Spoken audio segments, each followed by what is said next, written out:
Olá, meus irmãos e irmãs, sejam bem-vindos.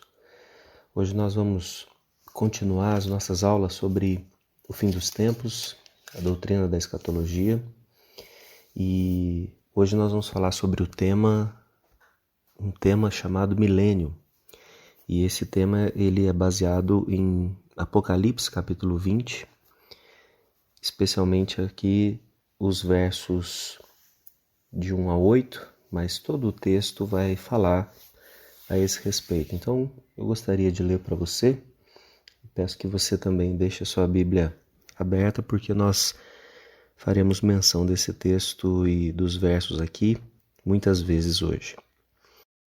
Diz assim: Então, vi descer do céu um anjo, tinha na mão a chave do abismo e uma grande corrente. Ele segurou o dragão, a antiga serpente, que é o diabo, Satanás, e o prendeu por 1000 anos. Lançou-o no abismo, fechou-o e pôs selo sobre ele, para que não mais enganasse as nações até se completarem os 1000 anos. Depois disso, é necessário que ele seja solto por um tempo. Vi também tronos, e nesses sentaram aqueles aos quais foi dada autoridade para julgar. Vi ainda as almas dos decapitados por causa do testemunho de Jesus, bem como por causa da palavra de Deus. Tantos quantos não adoraram a besta, nem tampouco a sua imagem, e nem receberam a marca na fronte e na mão, e viveram e reinaram com Cristo durante 1000 anos. Os restantes dos mortos não reviveram até que se completasse os 1000 anos. Esta é a primeira ressurreição. Bem-aventurado e santo é aquele que tenha parte na primeira ressurreição. Sobre esses, a segunda morte não tem autoridade. Pelo contrário, serão sacerdotes de Deus e de Cristo e reinarão com ele 1000 anos.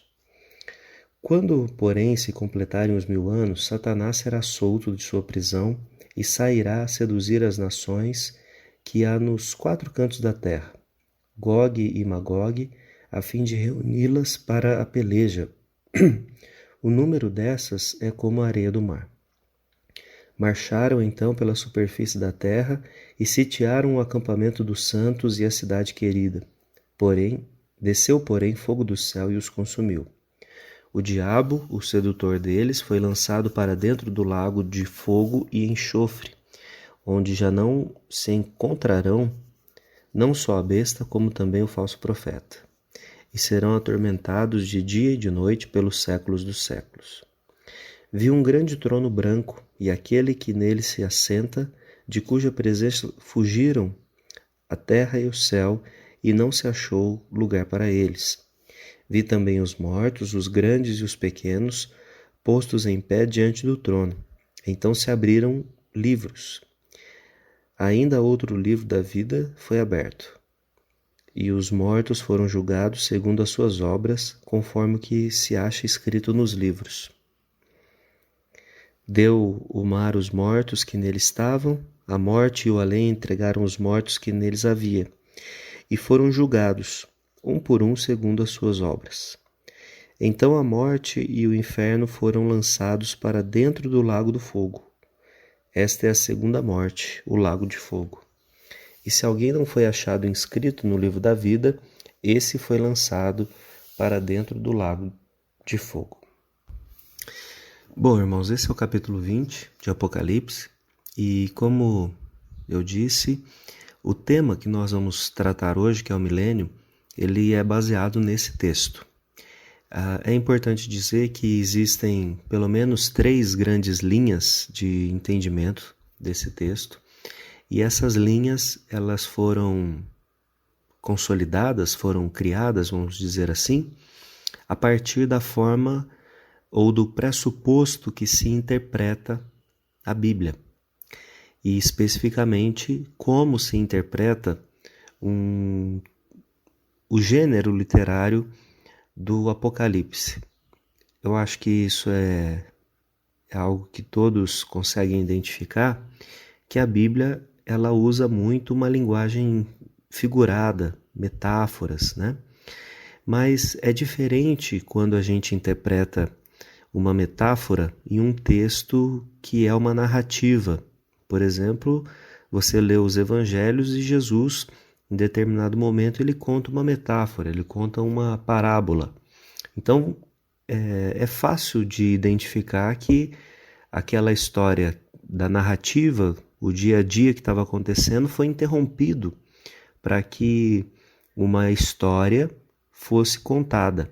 Aquela história, é claro, ela vai ter elementos que se relacionam com o que a gente conhece. É o semeador, é a semente, é a luz, é o sal. Então a gente consegue identificar e entender que quando Jesus fala que os discípulos dele são o sal e a luz, isso não significa que a gente se torna aquele pozinho branco e nem uma lâmpada, né, ou uma lamparina. A gente consegue identificar claramente ali que o que Jesus está dizendo ou o que ele está fazendo é uma comparação. A grande dificuldade que existe na interpretação bíblica, né, nesse trabalho da interpretação bíblica, é que as profecias elas têm um gênero literário específico. A gente não pode ler os profetas do Antigo Testamento e especialmente o Apocalipse da mesma forma que a gente lê uma narrativa. Isso porque o gênero literário apocalíptico ele é altamente simbólico e isso faz com que, se a gente olhar literalmente cada uma das ações que acontecem, a gente vai ter dificuldade para explicar ou para entender. Esse texto que nós lemos mesmo aqui, no finalzinho, diz que o mar devolverá os seus mortos. Se a gente interpretar isso literalmente, vai ser muito difícil da gente entender como que o mar vai trazer de volta todas as pessoas que morreram, né, por acidentes, por naufrágios ou por alguma situação dentro do mar. Como que vai ser isso? Então, a gente não encontra nada que seja relacionado com o nosso dia a dia. Agora, de forma simbólica, a gente consegue entender que o que está sendo dito é que as pessoas que morreram no mar passarão ali por uma ressurreição. Aí a gente consegue entender. Então, a questão do gênero literário do Apocalipse é exatamente esse aspecto que eu estou dizendo. Ele precisa ser entendido e interpretado de uma forma específica. A gente não pode simplesmente ler o texto e entender que literalmente, né, ou seja, cada palavra ali tem o seu sentido mais comum. O gênero literário do Apocalipse ele é altamente simbólico. Então, dentro disso surgem pelo menos 3 grandes linhas de interpretação desse texto. O primeiro é chamado de pré-milenismo, o segundo, amilenismo, e o terceiro, pós-milenismo. Ainda abrindo um parênteses aqui, você já deve ter ouvido isso na igreja muitas vezes, de que nós não fazemos ou não estabelecemos doutrinas a respeito de algum texto isolado. Por quê? Porque existe um princípio interpretativo de que a Escritura interpreta a própria Escritura. Então, se nós queremos ter mais clareza a respeito de um texto ou de alguma coisa que nós temos na Bíblia, nós sempre procuramos a relação que esse texto tem com o contexto, com o livro, com a própria Bíblia em si. E Apocalipse 20 é o único texto em que a questão do milênio ela é mencionada, né? Isso coloca uma dificuldade para a gente bater o martelo com relação a como isso vai acontecer. Porém, isso não faz com que o texto seja menos importante e dentro do contexto do livro e de tudo mais que envolve o capítulo 20 de Apocalipse, a gente precisa entender que não é possível a gente ler dos capítulos 1 a 19 de uma forma metafórica, chegar no capítulo 20, entender literalmente e depois a gente voltar a entender como metáfora. Então a gente tem que ter essa coerência na interpretação. E isso se relaciona, por exemplo, com o que os reformadores fizeram. Nós somos uma igreja reformada, então nós também entendemos que a forma que se interpreta a Bíblia é dessa natureza. E os reformadores, eles usaram aquilo que era chamado de sensus literalis, ou seja, existia uma predisposição, né, a interpretar o texto de acordo com o seu sentido mais natural, mas entendendo que o gênero literário que era escrito, ele precisava ser considerado. Então, quando a gente tem nos Salmos, por exemplo, o Salmo 98, verso 8, diz que os rios batem palmas. A gente entende e sabe que rio não tem mão para bater palma, mas você entende, dentro do contexto, dentro da poesia, o que está sendo dito, né? No sentido de que todas as coisas louvam a Deus. Então a mesma coisa vai acontecer na nossa interpretação de Apocalipse 20.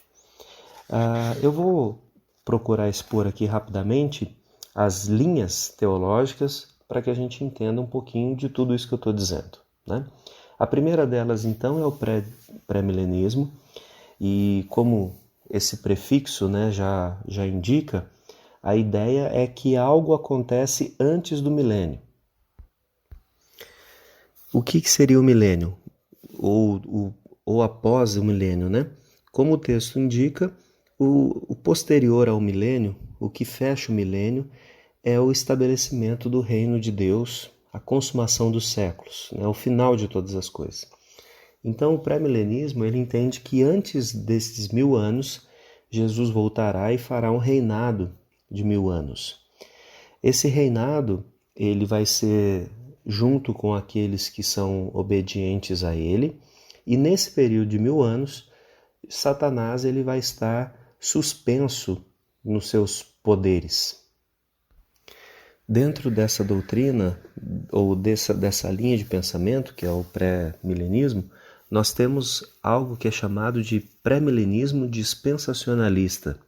Você não precisa ficar com medo dos nomes, não, mas é possível explicar aqui, tentar explicar um pouco mais simples, né? Porque é um sistema complexo, para falar a verdade, de doutrinas, mas basicamente o pré-milenismo dispensacionalista, ele entende que as profecias da Bíblia, elas que se referem, por exemplo, a Israel, elas não têm Israel no sentido de que o apóstolo Paulo utiliza em Romanos 8 e outros textos, né, de Romanos, dizendo que Israel, o Israel verdadeiro, é um Israel espiritual. A ideia do pré-milenismo dispensacionalista é que as profecias quanto a Israel, que tem na Bíblia, elas são literalmente com relação ao Estado de Israel, a nação Israel, aquela que está lá no Oriente Médio, onde esse povo viveu, né? Então, quando eles falam das profecias, eles entendem que haverá um momento em que a nação de Israel, literalmente, será uma grande potência, terá uma restauração de todos aqueles elementos de honra que já houve em Israel. E basicamente eles entendem então que Deus ele tem dois planos de salvação. Um plano de salvação para a igreja e um plano de salvação para Israel. Como já fica claro, essa forma de entender o texto é uma forma mais literal. Então isso significa que cada etapa que está aqui em Apocalipse 20, eles entendem literalmente. Então esse milênio são 1000 anos literais, contados no calendário. Jesus vai vir e vai prender Satanás, literalmente Satanás ficará preso. Essa época, né, da igreja, essa época dessa manifestação de Israel, ela vai acontecer da forma como está descrito. Então, esse aspecto de glória significa exatamente ser a maior nação, ter mais poder, ter mais influência. Essa maneira de interpretar, ela ficou muito conhecida por alguns livros e filmes chamados Deixados para Trás. Acho que algumas pessoas ouviram falar ou talvez já assistiram. Então, essa forma de ensinar diz que a igreja ela vai perder a sua influência ao ponto de se tornar uma igreja praticamente apóstata, né?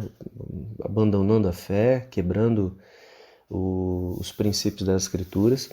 E aí vem esse período de apostasia e a igreja, e aí então Cristo retoma, né, a igreja para restaurar, e aí logo depois disso vai vir a grande tribulação, onde as pessoas serão, aqueles que ainda são fiéis serão arrebatados, literalmente eles vão deixar de existir aonde estão.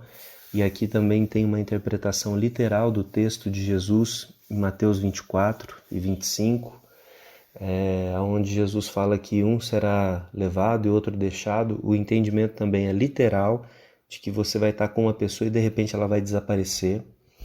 E acredito que dá para você entender que toda essa construção do dispensacionalismo, ela é nesse sentido literal, né? E ela é num sentido que se popularizou por causa desses filmes, e acaba que muitos evangélicos seguem essa ideia, seguem essas doutrinas dessa forma. Então, as pessoas elas aguardam que esse arrebatamento vai acontecer nesse sentido, elas aguardam que Jesus vai vir, vai levar uma parte da sua igreja, essas pessoas elas estarão livres da tribulação, então Jesus volta para a terra, reina com aqueles que estão aqui, como se fosse uma chance das pessoas se converterem.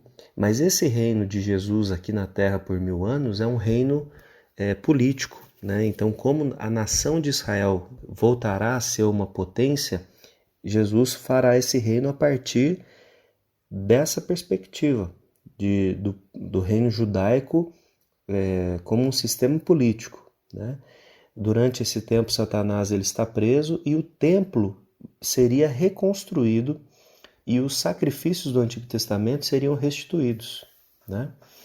Perto do final do milênio, Satanás ele é solto e Cristo com aqueles que estão com ele ali vão ser atacados, né?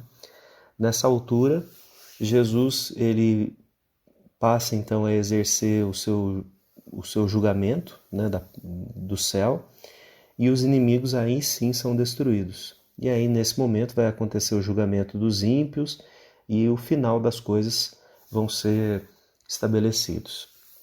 Nessa versão do pré-milenismo dispensacionalista, na qual a igreja ela é arrebatada antes da tribulação, ela é muito popular, né? Então você já deve ter ouvido falar isso.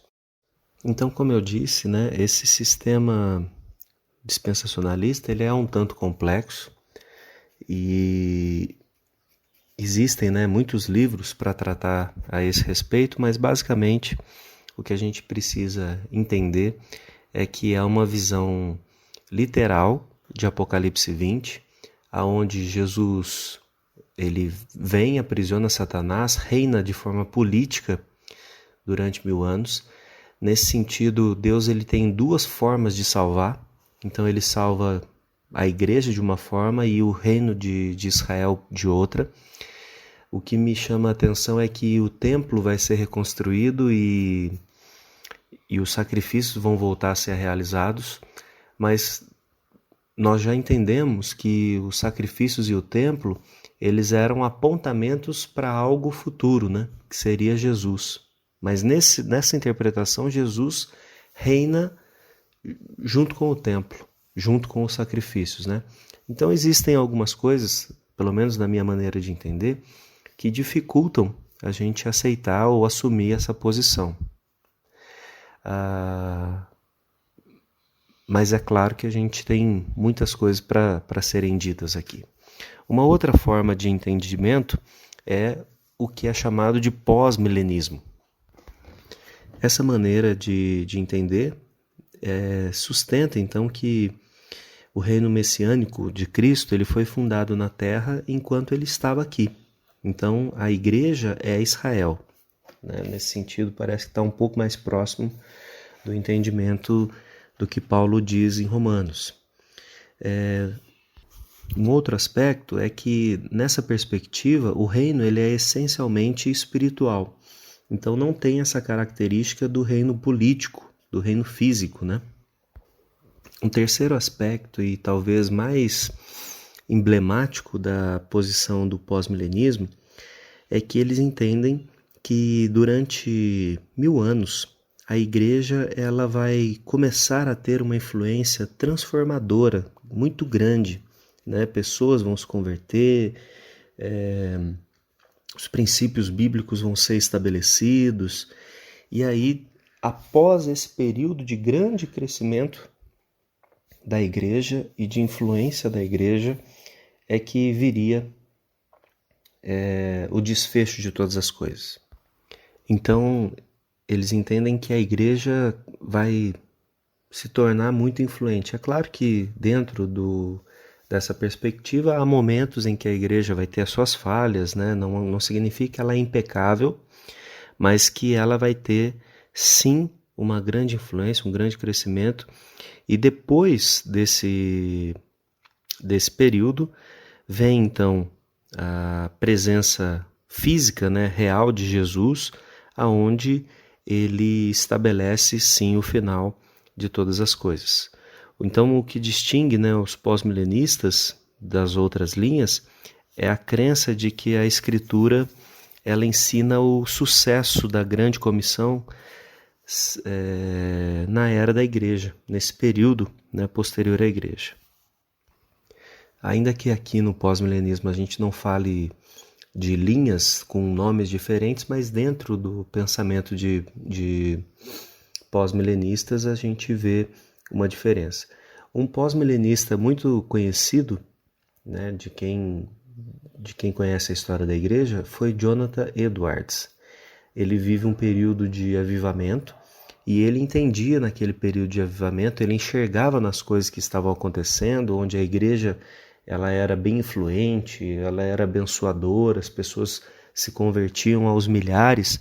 Ele enxergava naquele período como um período iminente do retorno de Cristo e da consumação de todas as coisas.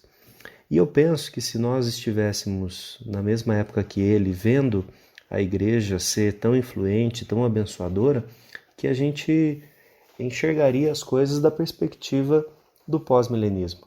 Porque de fato a igreja crescia em influência,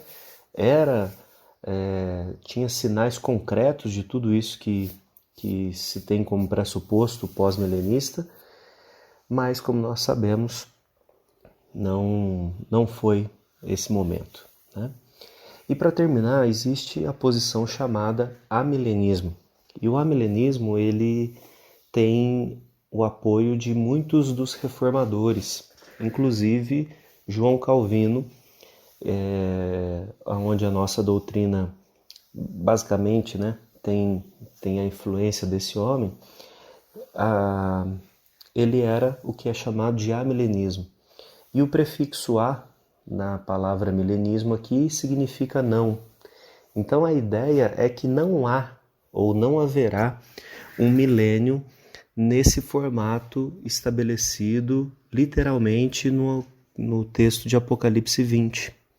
Então, enquanto o dispensacionalismo ele é totalmente literal e o pós-milenismo ele tem uma característica já interpretativa, o amilenismo, que é a posição que a maior parte da igreja presbiteriana adota, ela tem uma característica diferente. Então, por exemplo, nós entendemos que a interpretação do texto ele não pode ser literal, mas é dentro do que representa o texto como gênero literário apocalíptico. Isso significa que o texto ele é feito de metáforas e dentro do que é possível nós entendemos essas metáforas no sentido mais simples da concepção da palavra.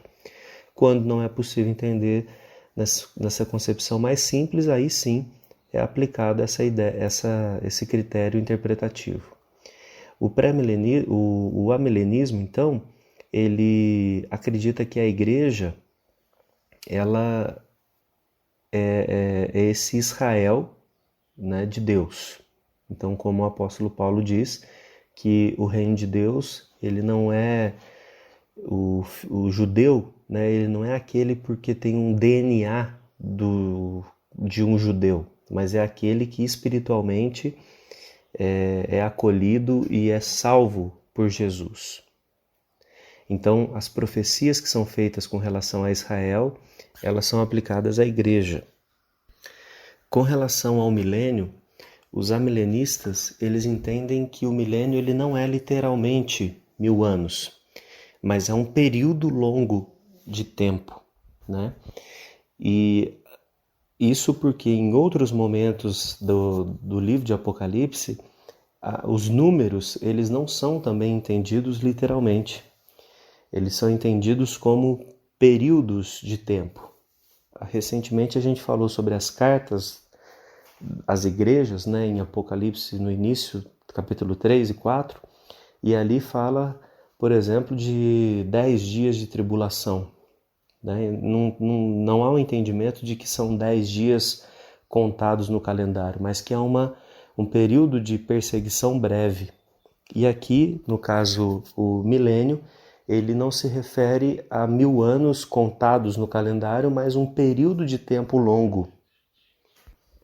Dentro da visão amilenista, esse período do milênio, então, ele foi estabelecido quando Jesus estava na Terra, quando Jesus foi assunto aos céus e ele inaugura esse tempo dos 1000 anos. Isso significa que essa prisão de Satanás, ela acontece no momento em que Jesus ainda está aqui. E aí nós temos alguns textos, né, dos evangelhos que demonstram que Jesus ele já tem a autoridade, ele diz isso e fica expresso isso, que ele já tem a autoridade sobre todas as coisas. Isso significa que Satanás já foi destronado, ele já não tem poder sobre aquilo que da forma como ele quer fazer as coisas, né? Ele está limitado no seu potencial, naquilo que ele poderia fazer de mal, ainda que, é claro, ele conte com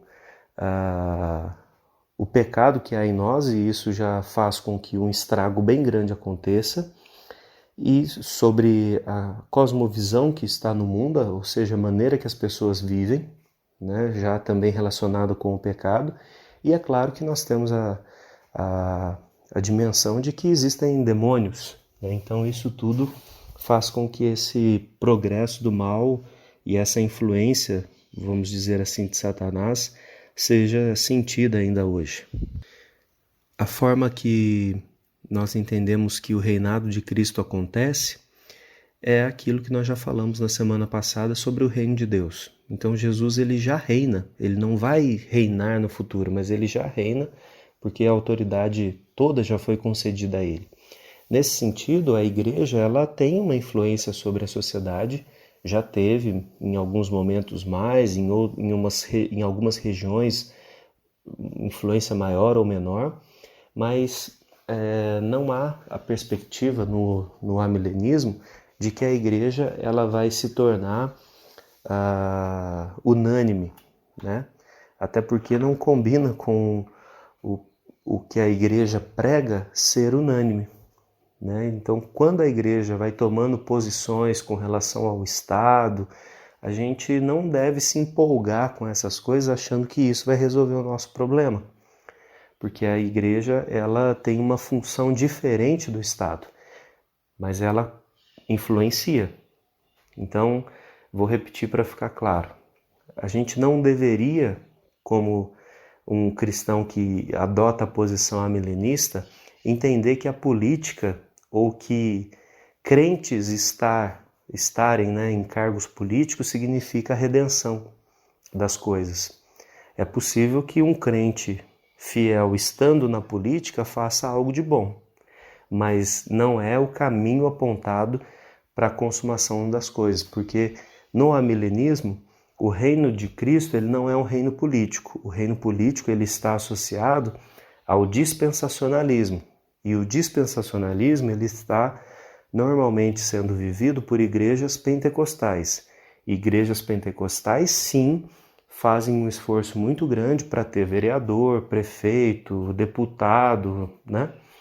Porque eles entendem que essa influência ela vai acontecer num cenário político, né? É claro, tem o aspecto lá de Israel, mas isso também acontece na perspectiva mais micro, né? Que é da questão da região aqui. E aqui eu não estou discutindo, irmãos, se todo político é bom, se é ruim, se é certo, se é errado. O que eu estou dizendo é que quando a gente tem uma perspectiva de que é essa influência que a Bíblia está falando, a gente não tem base para isso, tá bom? É claro que se Deus vocacionou a pessoa para ser uma figura pública, né, um político, ele tem que fazer aquilo de acordo com os critérios da Escritura, né? Mas não é esse caminho que Jesus vai tomar ou tomou, né, na sua vida para implantar o reino de Deus. O reino dele é um reino espiritual, ele reina no nosso coração, ele nos transforma e isso faz com que a gente tenha influência positiva sobre a sociedade. Na visão amilenista, o próximo do fim das coisas, o mal vai crescer de uma forma rápida e intensa e cruel. Essa é uma forma de entender esse caminhar para chegar num momento em que a gente chama de grande tribulação. Então, haverá um crescente de maldade até chegar ao ponto em que acontecerá a grande tribulação, e aí haverá aquilo que Apocalipse chama de anticristo. Então virá um anticristo, e o entendimento amilenista é que esse anticristo é de fato uma pessoa, tá? E depois disso, então, Jesus volta uma única vez. Ele veio, viveu, foi, e ele vai voltar uma única vez. Nas outras posições ele vem 2 vezes, né? E aí ele fará, então, o findar da história com o julgamento, com as pessoas sendo ressuscitadas e o estabelecimento de todas as coisas. E aí a eternidade para aqueles que são salvos com ele, e a eternidade de castigo para aqueles que o rejeitaram. Eu sei que é muita informação, irmãos, em pouco tempo, e ainda mais sem a possibilidade da gente estar próximos para dialogar e para conversar, mas eu me propus, né, nessa aula falar sobre essas linhas que são as linhas principais, e pelo menos para que você tenha um panorama e que você saiba que existem maneiras diferentes de interpretar o final dos tempos. A nossa posição, a posição da nossa igreja, ela é o amilenismo, que é essa última posição, onde nós entendemos que não há necessidade de interpretar o texto bíblico forçando ou utilizando coisas, mas é um entendimento mais natural que já vem da mesma forma que são entendidos outros textos dessa mesma natureza, tá bom? Mas se você tiver dúvida, eu peço que você coloque no WhatsApp aí para mim, e a gente, como sempre, vai procurando trazer luz, esclarecimento àquilo que não fica claro nas nossas aulas. Se Deus quiser, em breve a gente volta à nossa escola dominical presencialmente, então a gente vai ter condições de conversar sobre esses temas com mais clareza, com mais facilidade. Que Deus te abençoe e até a próxima.